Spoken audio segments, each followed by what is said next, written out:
The year was 1871, and the wind across the Texas panhandle had a voice of its own, a mournful song that swept over the endless grasses and bit at any exposed skin. Nathaniel Prescott, all of 19 years though he felt older, pulled his worn hat lower, the brim doing little to shield his eyes from the relentless sun. He rode slightly apart from the main body of the cattle drive, scouting ahead as was his usual task. Loneliness was a familiar companion, almost a part of the landscape itself, vast and indifferent. His parents were gone, lost to fever years back, and his only brother had headed west, chasing gold and stories, vanishing into the haze of the frontier like smoke. All Nate had was his horse, his saddle, and the meager pay that kept him moving from one dusty trail to another.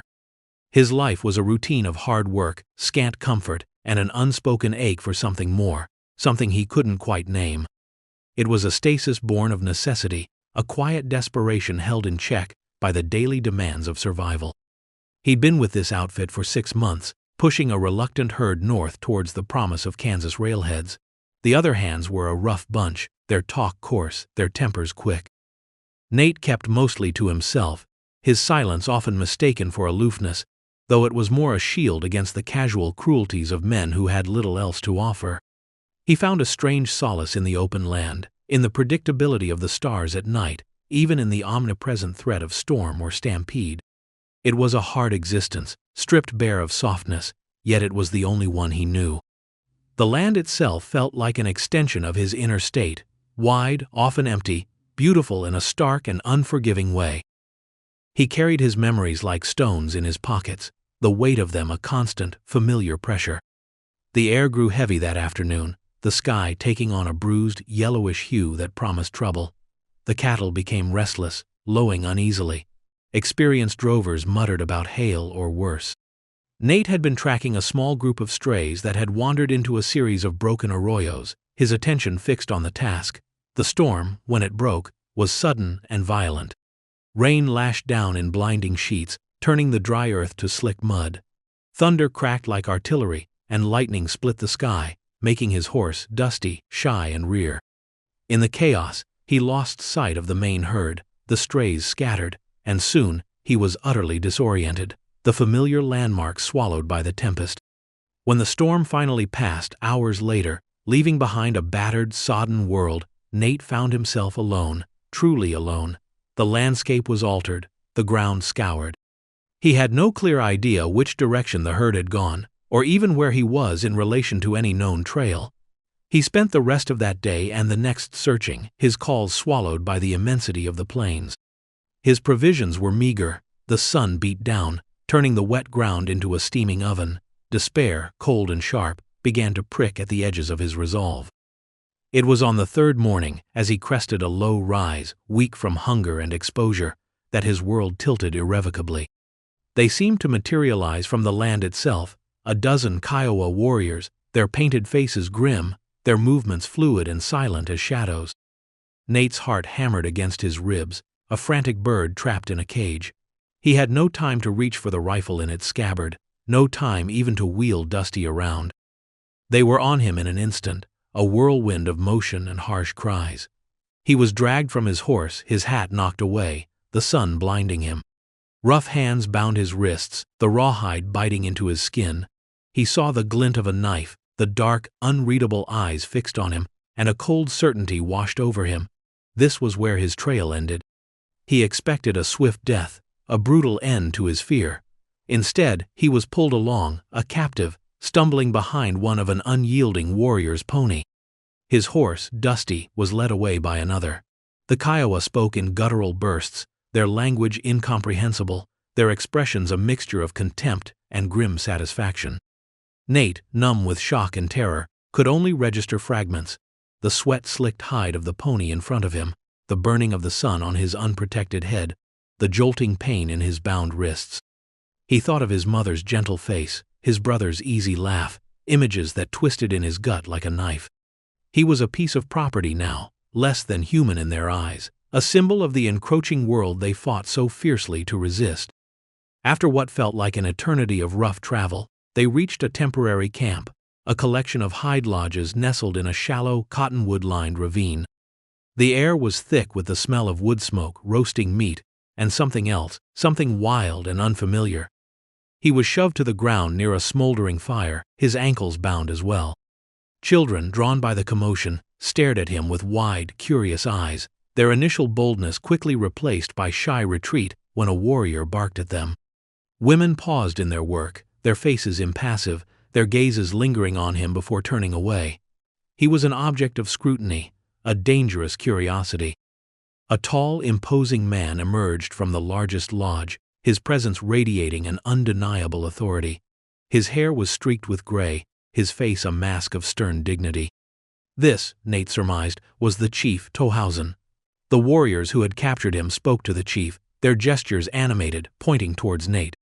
Tohausen listened, his dark eyes fixed on the captive, betraying nothing of his thoughts.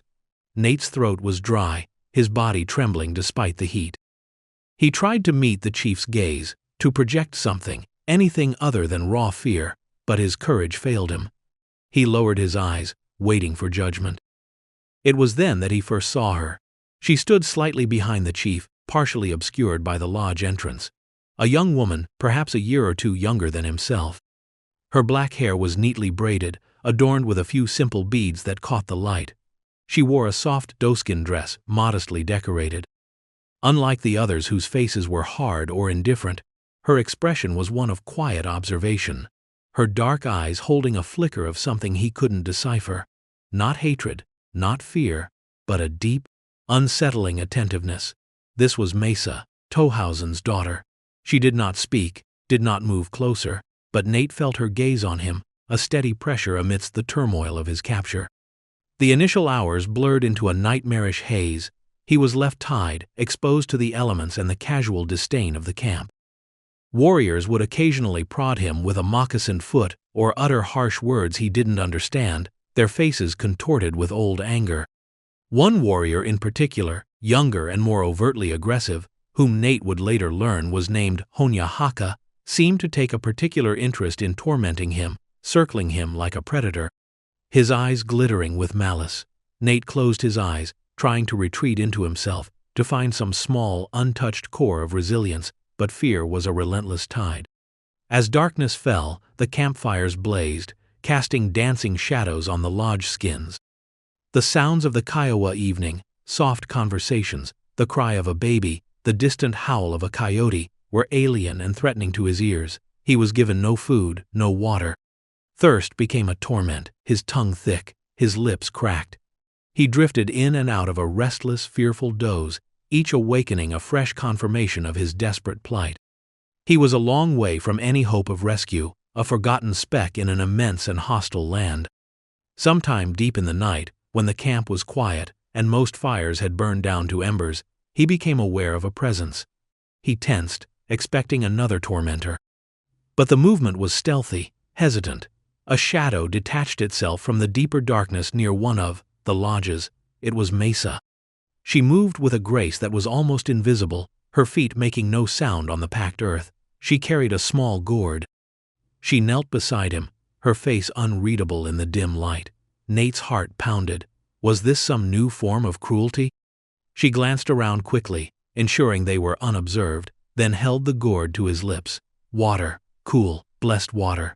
He drank greedily, the simple act an almost unbearable relief. When he had finished, she produced a small piece of dried meat from a fold in her dress and pressed it into his hand. Her fingers brushed his, a fleeting, unintentional contact that sent a strange shiver through him. She said nothing, her eyes conveying a warning, an urgency. Then, as silently as she had come, she was gone, melting back into the shadows. Nate stared at the spot where she had been, the taste of water still on his parched tongue, the small piece of meat clutched in his hand. It wasn't much, but it was life. It was a thread of hope in a tapestry of despair. Why? Why would she risk helping him, an enemy, a white man? He had no answers, only a profound, bewildered gratitude. He ate the meat slowly, a new kind of watchfulness settling over him. He was still a captive, still in mortal danger, but something had shifted, a single small act of kindness in the heart of hostility. It was a fragile seed, but it had been planted. The days that followed settled into a grim routine. Nate remained tied near the central area of the camp, a constant, visible reminder of the outside world's threat. Warriors came and went, some ignoring him, others, like Honyahaka, continuing their casual intimidation. Honyahaka, with his sharp features and restless energy, seemed to embody all the animosity Nate had expected. He would stand before Nate, speaking rapidly in Kiowa, his tone laced with contempt, sometimes gesturing with a knife in a way that made Nate's blood run cold. Nate learned to keep his gaze downcast, to make himself as small and unthreatening as possible. Tohausen, the chief, observed him often, his expression unchanging. Nate wondered what discussions were taking place, what fate was being decided for him. Was he to be traded, killed in some ritual, or simply left to waste away? The uncertainty was a torment in itself.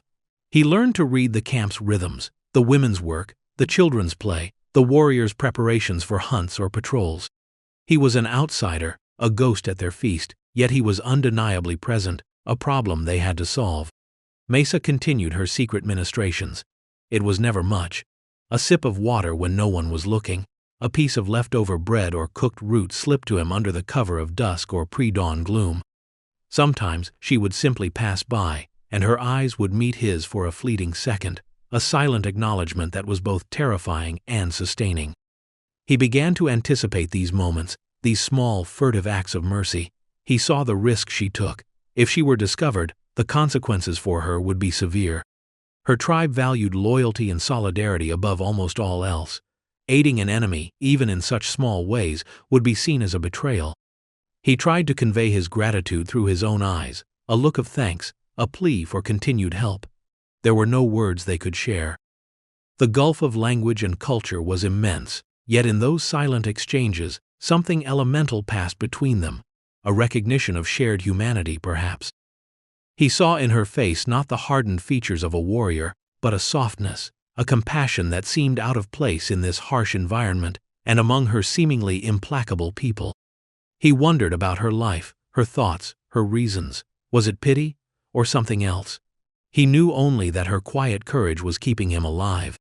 One afternoon, Honyahaka, bolder than usual, perhaps fueled by some drink or a successful hunt, approached Nate with a length of rope. He began to pantomime a hanging, a cruel grin stretching his lips, his eyes gleaming. Nate's stomach clenched with icy fear. He could feel the eyes of the camp on them. This time, it felt different, more purposeful. Just as Honyahaka reached for Nate's neck, Tohausen's voice cut through the air, sharp and authoritative. Honyahaka froze, then slowly turned, his arrogance deflating slightly. The chief spoke briefly, his tone stern. Honyahaka scowled but backed away, casting a look of pure hatred at Nate before stalking off. Nate let out a shaky breath he hadn't realized he was holding. The chief had intervened. But why? Was it a reprieve, or merely a postponement of the inevitable? Later that day, Mesa came with his usual meager portion of food. Her face was troubled, her eyes shadowed with a new anxiety.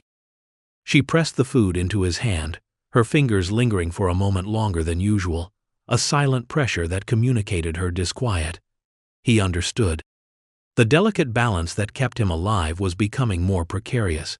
Honyahaka's open display of aggression was a sign that patience within the camp was wearing thin. He started to notice other things. The way Mesa would sometimes pause in her chores, her gaze drifting towards the horizon as if looking for something, or perhaps yearning for something. He saw the respect with which the other women treated her, but also a certain distance, as if her status as the chief's daughter set her apart. He wondered if she too felt a kind of isolation within her own community. He saw her tenderness with the children, the way a small child, a girl with bright, curious eyes, would often follow her, chattering away. In those moments, Mesa's face would soften, a gentle smile touching her lips, and Nate would see a glimpse of the person beneath the stoic exterior demanded by her world. He tried to learn a few Kiowa words, picking them up from the snippets of conversation he overheard. The commands shouted at him. Ha for yes, ka for no. Pa-ta for water, he thought, when Mesa brought it. He would try to say, ah-ho, thank you, a word he'd heard used in contexts of gratitude. When he first managed to utter it, his voice raspy, Mesa froze for a split second. her eyes widening almost imperceptibly before she quickly masked her reaction and moved away. But he knew she had heard and understood. It was a tiny bridge, a fragile connection built across a chasm of silence and fear. The summer days stretched long and hot. Nate's physical condition deteriorated despite Mesa's help.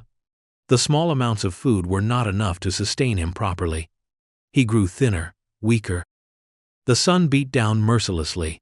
Sometimes a different woman, older and stern-faced, would bring him a bowl of thin broth, seemingly on the chief's orders. It was barely enough. His hope, which had flickered with Mesa's first act of kindness, began to dim again, replaced by a dull resignation. He dreamt of cool streams, of his mother's cooking, of freedom. He dreamt of escape, but in his waking hours, the heavily guarded camp, his own weakness, and the vast unknown territory beyond made such thoughts seem like pure fantasy. One evening, a council seemed to be taking place in Tohausen's lodge. Voices were raised, angrier than usual.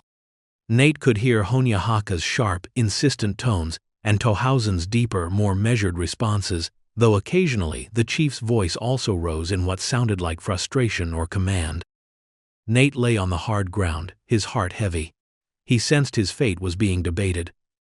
He looked for Mesa, but she was nowhere to be seen. Perhaps she was inside the lodge with her father. The thought brought him little comfort.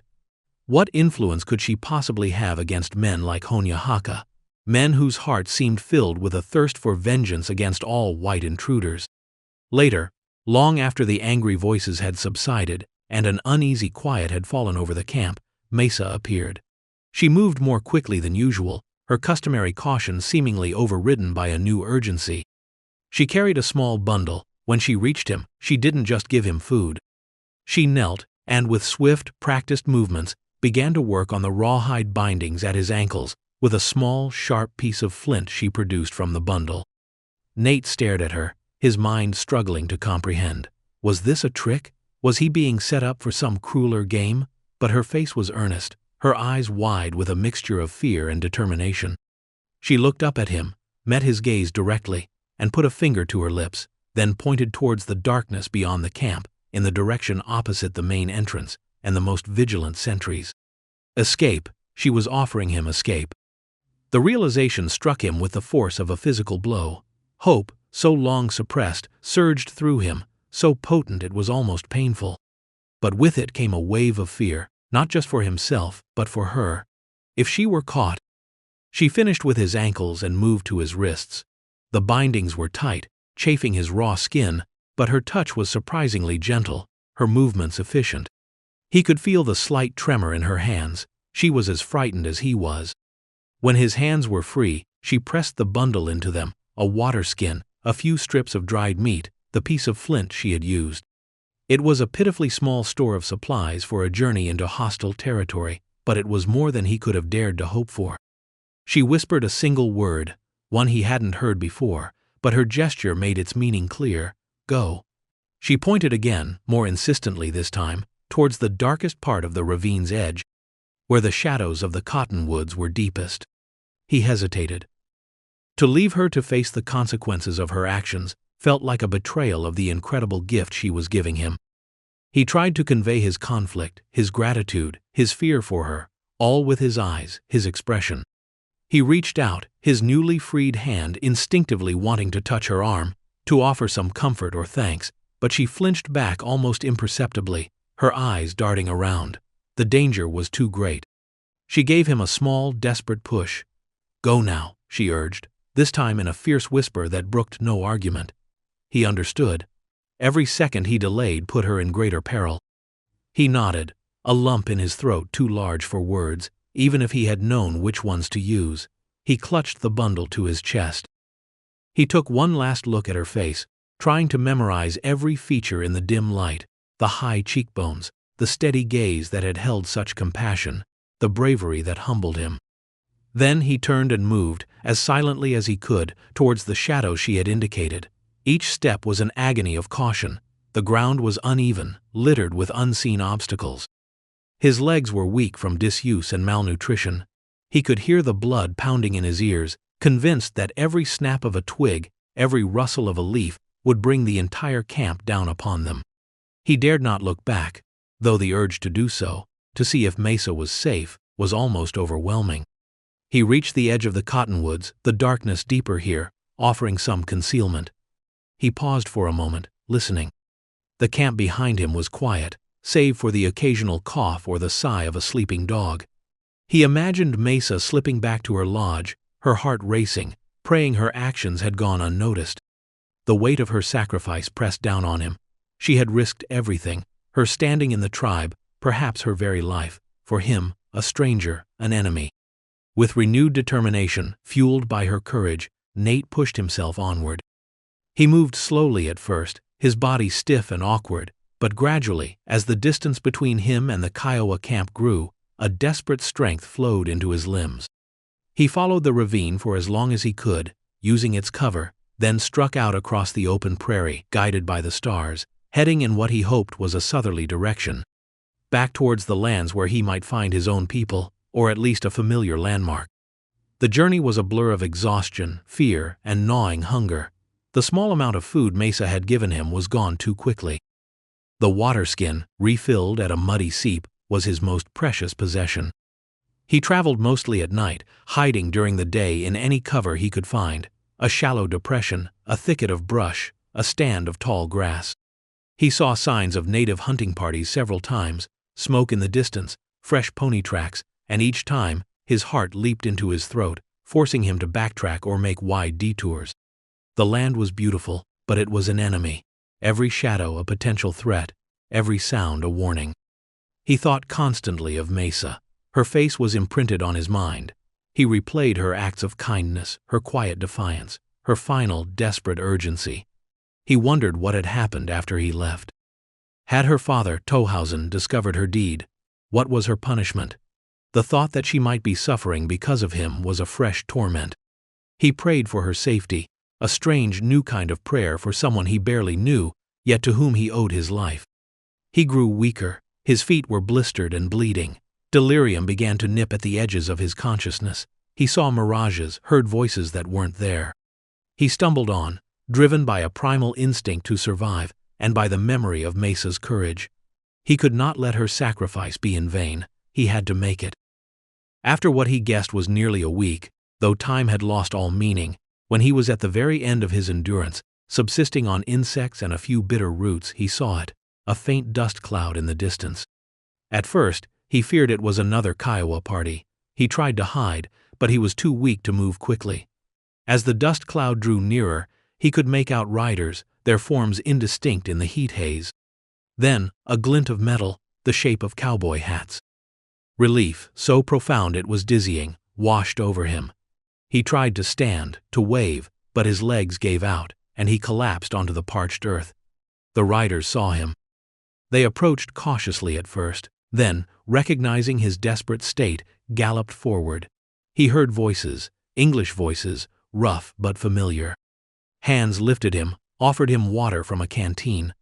He looked up into the concerned, weathered faces of men from a different cattle outfit, strangers, but his people. He tried to speak, to explain, but only a dry croak emerged. He was safe, or at least, he was no longer a captive. He had survived. Nathaniel Prescott's recovery was slow. He was taken to a small settlement, little more than a collection of rough-hewn buildings, where a woman with kind eyes and calloused hands tended to his wounds and nursed him back from the brink. He learned that the cattle drive he'd been with had assumed him lost in the storm, or perhaps killed by it, and had moved on. He was alone again, but this time, the loneliness felt different. It was overlaid with the fresh, raw memory of his ordeal and the indelible image of Mesa. He rarely spoke of his time with the Kiowa. When questioned, he offered only sparse details of his capture and escape, omitting Mesa's role entirely. How could he explain it to men whose views of Native Americans were shaped by fear, by conflict, by stories of brutality they would not understand? They might even condemn her, or worse, see her actions as a sign of weakness, a reason to further despise her people. Her secret was safe with him, a sacred trust. But he could not forget. The experience had changed him in ways he was only beginning to understand. The world no longer seemed so black and white. The Kiowa were not just faceless savages, They were people, complex, driven by their own histories, their own codes. And among them, there had been one young woman whose compassion had transcended the hatred and violence that surrounded them. He eventually found work on a small ranch, his body slowly regaining its strength, though the haunted look in his eyes remained. He was quieter now, more introspective. The vast plains, once a symbol of his solitary existence, now held a different meaning. They were a place of immense danger, yes, but also a place where he had witnessed an extraordinary act of courage and kindness. The wind, which had once sung a mournful song of loneliness, now seemed to whisper Mesa's name, a reminder of the life he owed her. He often found himself gazing towards the north, towards the lands where the Kiowa roamed. He would never see her again, he knew that. Their paths had crossed for a brief, desperate moment, two souls from warring worlds connected by a thread of shared humanity, and then diverged forever. Yet her image remained vivid in his mind, her quiet strength, her defiant compassion, the incredible risk she had taken for a stranger. He never learned what became of Mesa, or if her father, Tohausen, ever discovered her role in his escape. He could only hope that she had found peace, that her own life had not been unduly burdened by her act of mercy. Sometimes, in the quiet of the evening, watching the sun set in a blaze of color over the western horizon, he would touch the small, smooth piece of flint she had given him, which he kept hidden in his possibles bag. It was a tangible link to a past that felt both like a nightmare and a strange, poignant dream. Nathaniel Prescott lived a long life on the frontier, witnessing its slow transformation. He saw more conflict, more sorrow, but he also saw moments of understanding, of connection in unexpected places. He carried within him the knowledge that even in the darkest of times, in the heart of hatred and fear, a single act of kindness could illuminate the soul, a small flame of hope that could make all the difference. He never forgot the Kiowa chief's daughter, the young woman who had secretly kept him alive, who had shown him that resilience and compassion could blossom even in the most barren and hostile ground. Her memory became a quiet touchstone, a reminder of the profound and often unseen courage that existed in the human heart, a courage that asked for nothing in return, yet gave everything. He understood then that home was not just a place, but a connection, a moment of grace that could redefine a life, and in that understanding, he found a measure of his own, hard-won peace. Out here, where the sky meets the scorched earth, land isn't just owned, it's bled for. And when Martha Cartwright's land, the only thing left of her murdered husband, was being choked out by greed, well, most folks just turned away. They saw a lone widow, frail against the coming storm stirred up by Hiram Blackwood and his ruthless sons. They saw an easy victim. What they didn't see was the steel buried deep beneath the grief, or the silent watcher already perched on the ridge line, carrying a justice older than any land deed, older than the town itself. This wasn't just a story about stolen earth, it was about a debt repaid in thunder, and a truth brought home on the tip of a Lakota warrior's lance. Stick around, and hear how vengeance rode into Redemption Creek. Martha Cartwright felt the weight of the valley's eyes whenever she rode into town. Pity mostly, sometimes fear. 6 months. It had been 6 months since Thomas was gone, taken by a so-called riding accident during the spring cattle drive. An accident nobody quite believed, not really, especially when Hiram Blackwood benefited most. Thomas had loved this plot of land, tucked into a fertile bend of Cottonwood Creek. He'd seen a lifetime here, coaxed life from the stubborn soil with his own calloused hands. Now Martha tended that life alone, the silence of the small cabin amplifying her grief. Her world had shrunk to the rhythms of survival. Dawn meant checking the few chickens scratching in the dust, their numbers dwindling. Then the vegetable garden, her main defense against hunger, demanding constant weeding and watering from the barrel that collected precious rain. Fences needed mending, fences that seemed to break with unnatural frequency near the Blackwood property line. It was hard, unending work under a sun that baked the hope right out of you. But the physical labor was almost a comfort compared to the gnawing unease that crept in with the dusk. Redemption Creek wasn't a haven. It was Blackwood territory. Hiram Blackwood's bar, ranch sprawled across the valley floor, swallowing smaller holdings one by one. His ambition was a tangible thing, thick and suffocating like summer dust. Men tipped their hats to him, but their smiles were thin, their eyes averted. In the mercantile, conversations would halt mid-sentence when his shadow fell across the doorway. Old Man Hemlock behind the counter would suddenly find something urgent to rearrange under the counter.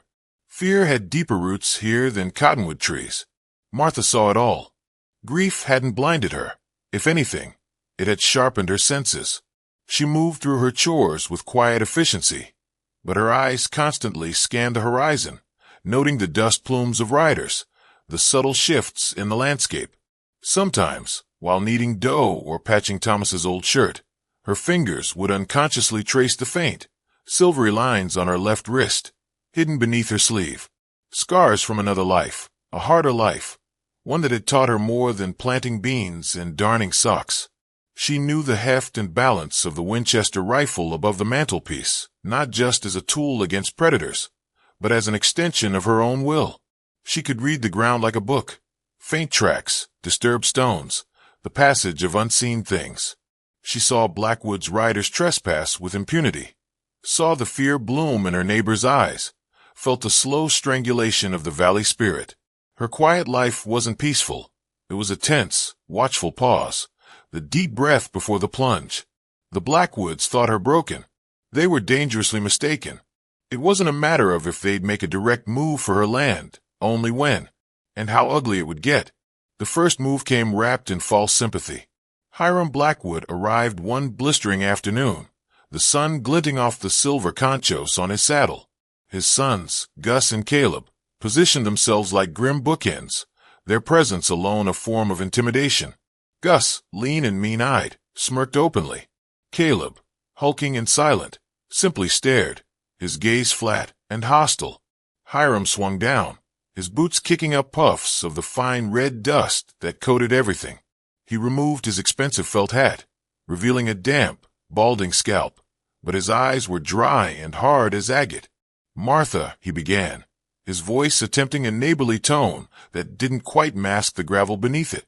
"A terrible thing about Thomas. A real loss to the valley.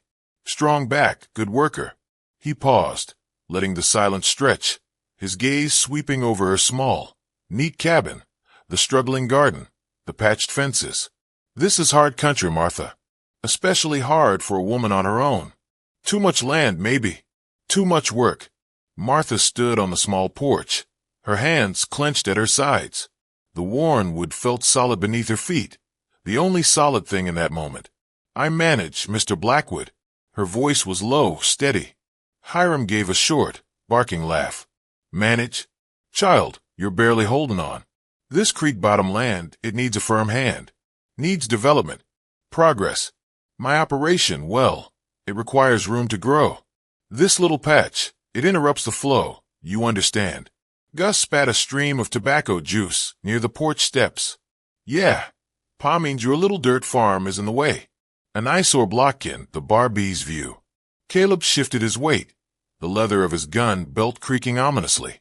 Hiram shot his son a look, more annoyed than truly corrective. "Manners, Gus. We're here to help Mrs. Cartwright." He turned back to Martha, his smile thin as a razor cut. "Look, out of respect for Thomas, and because I'm a generous man, I'll make you an offer. Cash money. Enough to get you back east, someplace civilized. Find yourself a comfortable situation." He named a figure that was barely enough to cover the cost of the lumber in her cabin, let alone the land itself. It was a blatant insult disguised as charity. Martha felt a coldness spread through her chest, pushing back the fear. Her chin came up. "Thank you for your offer, Mr. Blackwood, but this land is not for sale. Thomas put his heart into this place. It's my home now. I intend to keep it." The false geniality vanished from Hiram's face like mist in the morning sun. His eyes narrowed. "Don't be stubborn, Martha. Sentiment won't protect you when the winter winds blow, or when other misfortunes strike. Accidents happen out here. Lonely place." Gus grinned, showing stained teeth. "Real lonely. Snakes in the woodpile. Lamps get knocked over. Fences just fall down. Easy for cattle to wander then." He kicked at the dirt near her feet, a gesture of pure contempt. Hiram settled his hat back on his head, the finality clear in his posture. "Think on it, Martha. The offer's on the table. For now. Don't make me withdraw it. He swung back onto his horse, his sons following suit. They wheeled their mounts sharply, deliberately showering her porch in dust, a parting gesture of dominance. Martha watched them ride away, the silence they left behind ringing with the echo of their threats. Her grip tightened on the porch rail until her knuckles were white. The first shot had been fired. The question now was how she would answer. The answer came not in words, but in wire cutters. The very next morning, she found the northern fence line, the one bordering Blackwood's sprawling range, snipped clean in multiple places. Not frayed by weather, not broken by a panicked steer. Cut. Deliberately. Precisely. It was a message, cold and clear. The harassment had begun. It continued, a relentless campaign designed to grind her down. A few days later, a dozen Barbie steers wandered through the conveniently cut fence. They trampled her bean patch flat, devoured half her corn stalks, and churned the earth around her precious water barrel into muddy soup. It took her the entire sweltering afternoon to drive them back out, her voice hoarse from shouting, her arms aching from waving a stick. Then, hours more spent painstakingly repairing the fence, her hands scraped raw by the sharp wire, knowing it was likely futile. Next, the well. She went to draw water one morning, her bucket scraping uselessly against the stone lining. Looking down, she saw the frayed end of the rope floating on the surface. Cut again. Retrieving it was an exercise in frustration, lowering herself precariously into the darkness, using a grappling hook fashioned from wire and a broken rake handle. By the time she fixed it, hauling the heavy, waterlogged rope back up, her shoulders burned, and precious daylight was lost. The act felt particularly cruel, striking at her most basic need. Supplies ordered from Redemption Creek started disappearing. A sack of flour, a side of bacon, lamp oil, vanished between the store and her homestead. Old Man Hemlock would just shrug, avoiding her gaze, muttering about rough roads and unreliable freight drivers. But Martha knew. She saw the smirks on the faces of Blackwood's men when they rode past her, saw the extra provisions, sometimes tied behind their saddles. Sheriff Brody offered sympathy, but little else. Brody listened in his dusty office, swirling the dregs of cold coffee in his cup, his face etched with weariness. Martha, he sighed, after she calmly listed the incidents. I believe you. Every word. But Hiram Blackwood, he's got deep pockets and long arms in this valley. His men are loyal to his coin, not the law. Without proof, hard proof, witnesses willing to stand up. He spread his hands helplessly. Folks are scared, Martha. Scared of losing what little they have. My advice? Be careful. Maybe reconsider his offer. It might be the safer path. Safety. The word tasted like ash in her mouth. She thanked the sheriff for his time, the cold resolve inside her solidifying. There was no help coming from the town. The law was a distant rumor here. She was utterly alone in this fight. But alone didn't mean helpless. Each act of sabotage chipped away at her hope but fueled a different fire within her, a cold, calculating anger. She became even more observant, from the cover of her cabin window, or pretending to work near the creek bed. She tracked the patrols of Blackwood's riders. She learned their routines, their paths, the way Caleb always rode slightly behind Gus, the nervous habit one of the hands had of constantly adjusting his hat. They rode with an arrogance born of impunity, believing her too weak or too grief-stricken to notice. They didn't see the way her eyes narrowed, cataloging details, assessing their carelessness. They didn't know that every evening, after a sparse meal, she didn't just rest. Under the flickering yellow light of her oil lamp, she would take down Thomas's Winchester. Methodically, she'd disassemble it, clean each component with practiced, economical movements, oiling the smooth metal until it gleamed faintly. The familiar weight, the precise click of the mechanism as she reassembled it. It was more than maintenance. It was a centering ritual, a connection to a past where survival had demanded readiness, not submission. A coldness she recognized, a state of heightened awareness honed long ago, settled over her. The Blackwoods thought they were applying pressure. They didn't realize they were sharpening steel. They saw a widow weeping. They failed to see the strategist calculating angles, the survivor preparing her defense. The air grew thick with anticipation. The next move would be theirs, but the response would be hers. The summer heat intensified, sucking the moisture from the land, turning the usually reliable Cottonwood Creek into a sluggish trickle. Then, even the trickle vanished. Overnight, a crude but brutally effective dam of rocks and timbers appeared upstream, squarely on Blackwood land. Martha walked the dry, cracked creek bed below it, the silence of the missing water a deafening testament to Blackwood's cruelty. Her small garden, her only reliable food source besides the chickens, began to visibly wilt within hours. The leaves curled, turned brown at the edges. Her single milk cow, already thin, stood listlessly by the empty trough, its breathing shallow. Thirst was a slow, agonizing weapon, and Blackwood wielded it without hesitation. Despair threatened to overwhelm her. Standing there, staring at the dusty stones where water should have flowed, she felt a profound sense of violation. This wasn't just about land anymore. It was about life itself. But before she could even begin to contemplate a response, the ground began to tremble. A low rumble grew into a thunderous roar. Looking west, towards the vast Blackwood Range, she saw a terrifying sight. Hundreds upon hundreds of cattle, a massive brown river of beef and horns, being driven hard, directly towards her property. Flanking the herd were Blackwood riders, yipping and cracking whips, pushing the terrified animals forward. Gus and Caleb were at the forefront, their faces set in grim determination. The already weakened fences exploded outwards as the panicked herd surged through, a tide of hooves and dust. They pounded across her land, obliterating the last remnants of her garden, churning the dry earth around her cabin into a desolate wasteland. The noise was deafening, the destruction absolute. When the last of the cattle had thundered past, leaving a choking cloud of dust hanging in the still air, Gus and Caleb rode back, reining in their horses sharply near her porch. They surveyed the devastation with undisguised, ugly satisfaction. "Looks like your creek ain't the only thing that's run dry, Widow Cartwright," Gus drawled, hooking a thumb in his belt. "Maybe now you'll see sense." Caleb added his piece, his voice flat. "Pa says his offer's still good, though the land ain't worth much now. Better take it before he changes his mind." Just then, Hiram Blackwood himself rode up, putting on a show of mild surprise. "Well now, what's all this? Cattle get spooked? Boys, you gotta watch them closer." He shook his head, directing a look of false pity at Martha.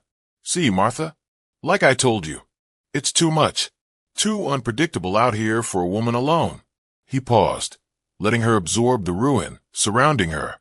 "Tell you what, though, given the circumstances, I'm still willing to take this mess off your hands. Price adjusted for damages, of course. Call it neighborly concern." Something inside Martha snapped. The fear, the despair, it coalesced into pure, unadulterated rage. She stepped out of the cabin, the Winchester held firmly at her side, muzzle down but ready. Her face was streaked with dust and sweat, her eyes blazing in the harsh sunlight. "Get off my land, Hiram."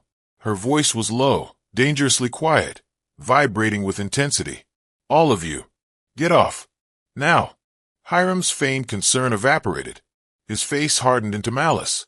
"You are making a grave mistake, woman. A mistake you'll live to regret. Or maybe you won't live that long." He spat on the ground, then wheeled his horse violently, digging in his spurs. Gus and Caleb shot her venomous glares before following their father, leaving Martha standing utterly alone amidst the wreckage, the dust settling like a shroud over her ruined hopes. That night was a blur of exhaustion and hypervigilance. Sleep was impossible. She sat in the darkened cabin, slumped in a chair near the window, the heavy Winchester resting across her lap. The silence outside was profound, broken only by the mournful sigh of the wind and the occasional, distressed lowing of her thirsty cow. Sometime near dawn, drifting in a state between waking and sleep, a flicker of unnatural orange caught her eye. It danced against the weathered wood of the small barn, where she kept her meager tools and the last of Thomas's hay. Fire! Adrenaline surged through her like lightning. She scrambled out the door, grabbing the emergency bucket of water she'd kept filled from the dwindling rainwater barrel. Racing across the trampled yard, she saw flames licking greedily at the barn's dry foundation timbers. She flung the bucket's contents onto the blaze, rewarded with a hiss of steam, but the fire only momentarily faltered. Coughing against the thick, acrid smoke, she grabbed an old burlap sack and began beating frantically at the remaining flames, the heat scorching her face, embers stinging her arms. It felt like an eternity, but finally, the last embers died, leaving charred wood and the sickening smell of smoke hanging heavy in the pre-dawn air. She sank to her knees, gasping for breath, her hands blistered, her lungs aching. Staring at the blackened timbers, the sheer, relentless cruelty of the Blackwoods hit her with crushing force. They wouldn't just starve her out, they would burn her out, leave her with absolutely nothing. Tears, hot and stinging, finally tracked paths through the grime on her cheeks. Was this it? Was this the end of her fight? Alone, exhausted, facing an enemy who would stop at nothing. The vast, indifferent prairie stretched out around her, offering no solace, only emptiness. The first pale light of dawn seemed not a promise, but a threat of another day of suffering. The days that followed were brittle, lived under the shadow of imminent destruction. The creek remained a mocking scar of dry earth. Martha measured out the last of the rainwater with painful care, sharing it with a suffering cow, whose ribs were now starkly visible. Hope felt like a forgotten language. She moved like an automaton, patching the barn as best she could, scavenging for edible weeds the cattle hadn't destroyed. One stifling afternoon, driven by thirst and a desperate need to find even a damp patch of mud near the vanished creek, her worn boot heel struck something hard, half buried in the baked clay. Thinking it just another rock, she bent to pry it loose, but stopped. It wasn't stone. It was dark, volcanic glass, obsidian. An arrowhead. She picked it up, rubbing the dust away. It was unlike the flint points used by the local tribes she occasionally traded with. This was sleeker, intricately notched with geometric patterns she vaguely recognized. Lakota. Why was it here, so far south of their usual territory? A ripple of unease went through her, a feeling that this small object held some unknown significance. She slipped it into her apron pocket, the cool weight a strange comfort against her hip. Later that day, as the sun bled orange and purple across the western sky, casting long, skeletal shadows, she saw movement. 3 riders. Not Gus or Caleb this time, but rougher men, hired hands from the Blackwood Ranch, faces hardened by wind and whiskey. They weren't driving cattle or checking fences.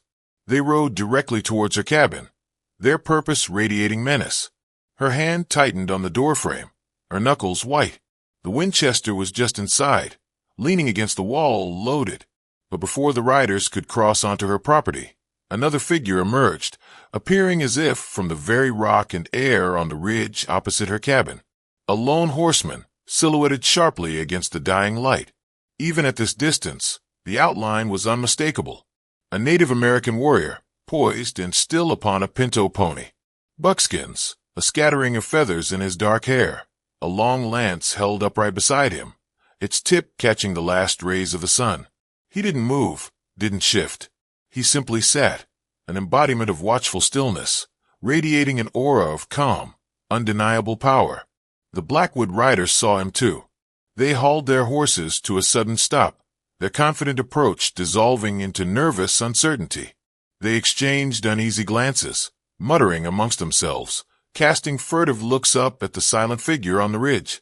The warrior remained motionless, a statue carved from the twilight. The standoff lasted perhaps a minute, thick with unspoken tension. Then, abruptly, the rider's nerve broke. With muttered curses and backward glances, they wheeled their horses and retreated, kicking up dust in their haste, their earlier aggression completely deflated. Martha let out a breath she hadn't realized she was holding, her heart hammering against her ribs. She watched them disappear, then slowly raised her gaze back to the ridge.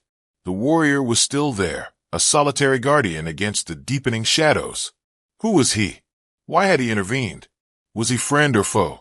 A tiny ember, not quite hope, but something less brittle than despair, sparked within her weary spirit. The valley held more secrets than just Blackwood's greed. The warrior became a recurring phantom on the edges of her perception. He never approached, never spoke. Sometimes she'd glimpse him on the western ridge at dawn, sometimes high on the northern bluffs as dusk settled. His presence was a constant, silent weight on the landscape. And crucially, the Blackwood harassment stopped cold. No more cut fences, no more stray cattle, no more menacing riders. It seemed the mere possibility of the warrior's intervention was enough deterrent. Martha existed in a strange, tense peace, watched over by this enigmatic sentinel, whose purpose remained shrouded in mystery. She learned later his name was Chayton. Falcon. One rainy evening, seeking refuge from the gloom both outside and within, Martha finally opened a small, locked chest containing Thomas's personal effects, things she hadn't had the strength to face before. Inside, beneath folded shirts and worn tools, lay a small, soft leather pouch. She opened it carefully. Nestled among fishing lures and spare buttons were two objects. A single, perfectly preserved eagle feather tied with faded blue trade cloth, and another arrowhead. Obsidian, identical in its intricate carving and dark material to the one she had found in the dry creek bed. Her breath caught. A memory, fragmented and distant, surfaced. Thomas, years ago, returning late one night from checking traps upstream, drenched and exhausted but with a strange light in his eyes. He'd spoken of finding a young Lakota boy, barely adolescent, swept away by a sudden flash flood in Cottonwood Creek, miles north of their land. The boy had been terrified, lost from his hunting party. Thomas hadn't hesitated. He'd pulled the boy from the raging water, built a fire, shared his meager rations, and stayed with him through the cold night until the boy's anxious father and kin tracked them down the next morning. Thomas had described the father's immense relief, the solemn gratitude, and he'd shown Martha the arrowhead the father had pressed into his hand, a symbol of a life dead acknowledged. Thomas had kept it carefully, respecting the weight of the gift. Suddenly, the pieces slammed into place with breathtaking clarity. The arrowhead by the creek, the identical one in Thomas's pouch, the silent warrior on the ridge. Chayton. He had to be the boy Thomas saved all those years ago. The life debt. In Lakota tradition, such an obligation was sacred, unbreakable, spanning years and distance. He wasn't just a random passerby. He was here because of Thomas. He was honoring that debt, watching over the wife of the man who had saved his life. But as relief washed over her, a darker, colder understanding followed close behind, chilling her to the marrow. She remembered Thomas's growing anxiety in the weeks leading up to his death, his low, tense arguments overheard with Blackwood about missing stock and dishonest counts, his troubled talk of finding something dangerous. Thomas, always meticulous, always honest to a fault. He hadn't just fallen from his horse on some treacherous trail. No, he must have found concrete proof of Blackwood's wrongdoing. Not just bullying smaller ranchers, but something bigger, more perilous, stealing cattle from the reservation lands further north. A federal crime, the kind that could bring marshals down on the valley, ruin Blackwood completely. Thomas must have confronted him, and Blackwood, desperate to protect his rotten empire, had silenced him permanently. The accident was murder. Chayton's presence took on a new, sharper meaning. He wasn't just passively guarding her out of obligation.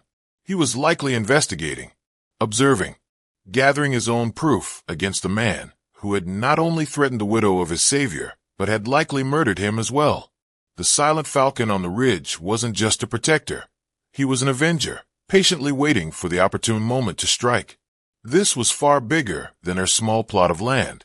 It was about justice for Thomas, about exposing the rot at the heart of the valley. And Chayton, the quiet warrior bound by honor, held the scales. The confrontation, when it came, wouldn't just be about survival.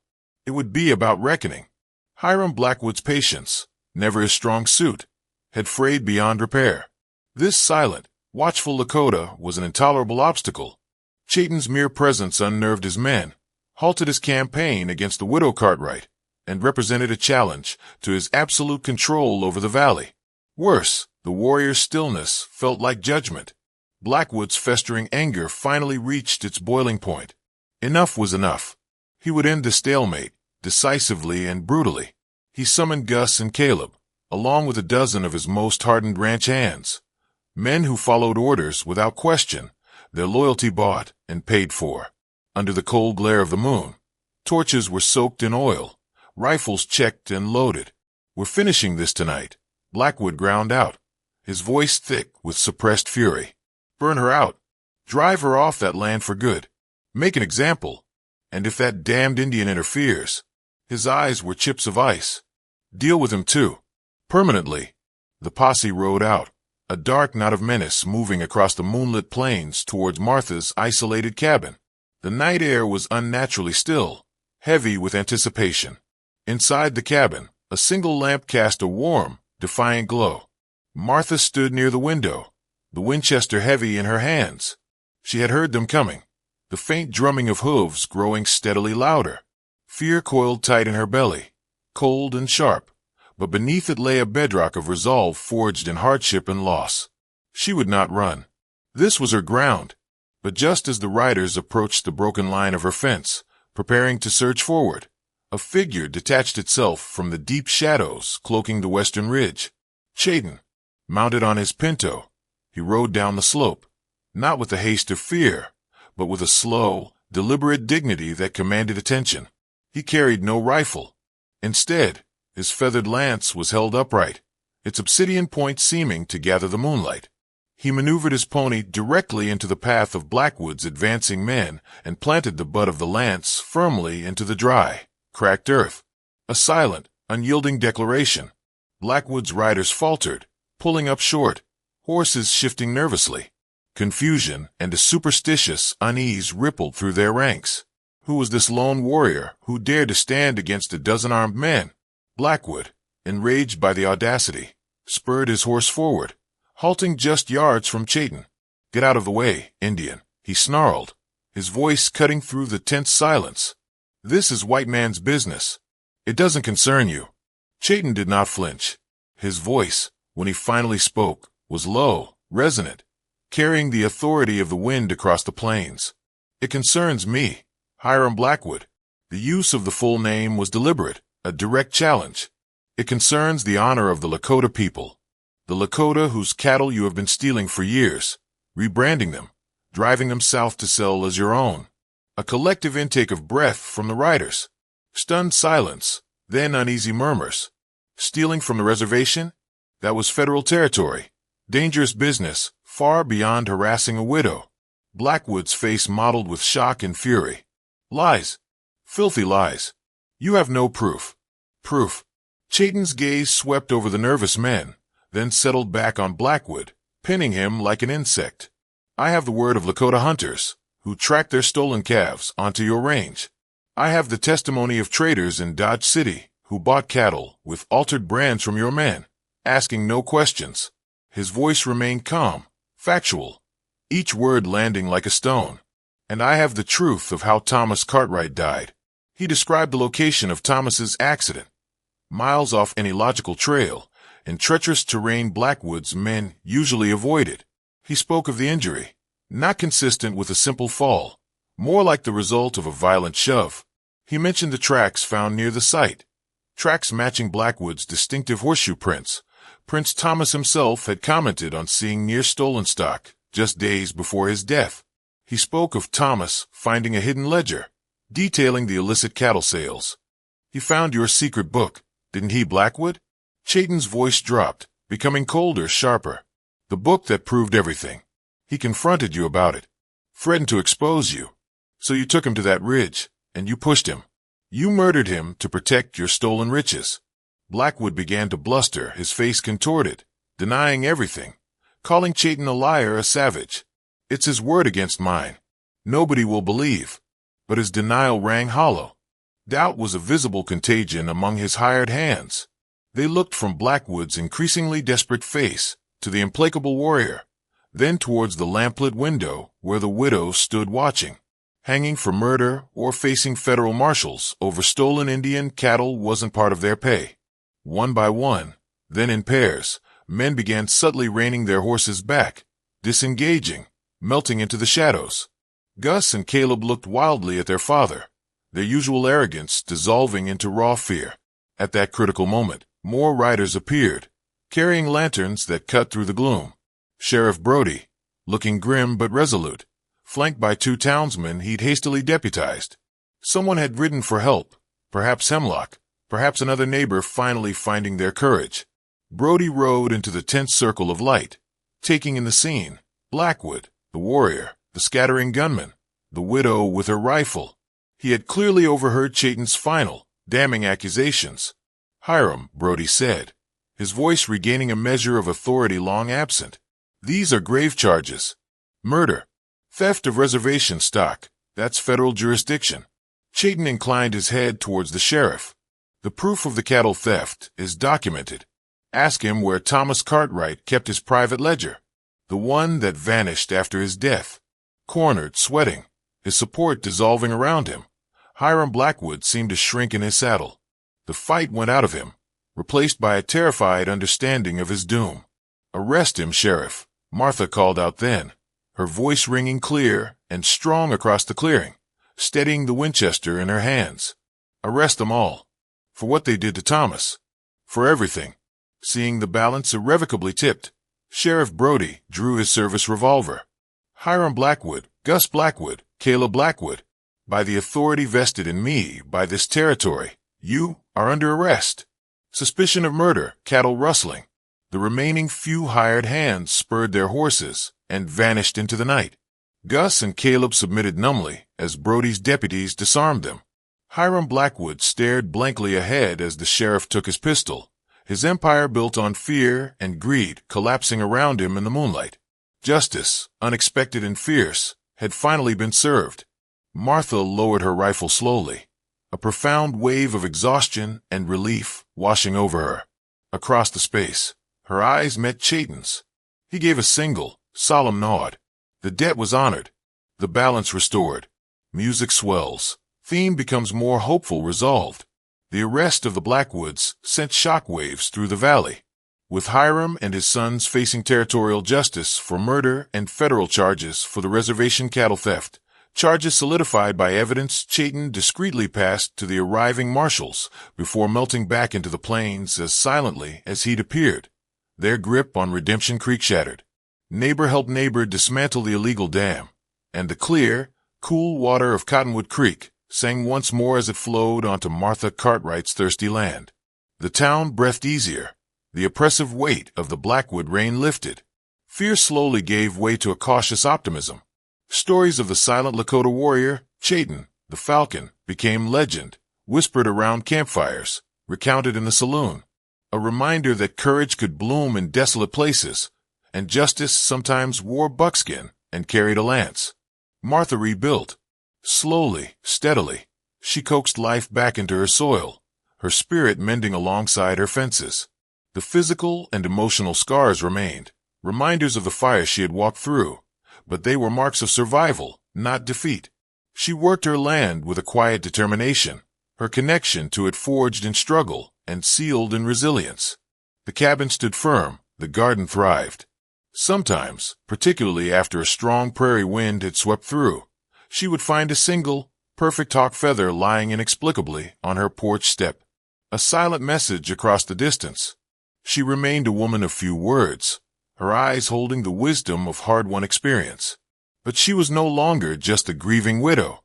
She was Martha Cartwright, the woman who held her ground, who faced down greed and violence, and who, with the help of an honorable warrior repaying a sacred debt, had found her own hard-won peace beneath the vast, unblinking sky of the West. The dust had settled, but the story endured, a testament to the enduring power of courage in the heart of the wild frontier.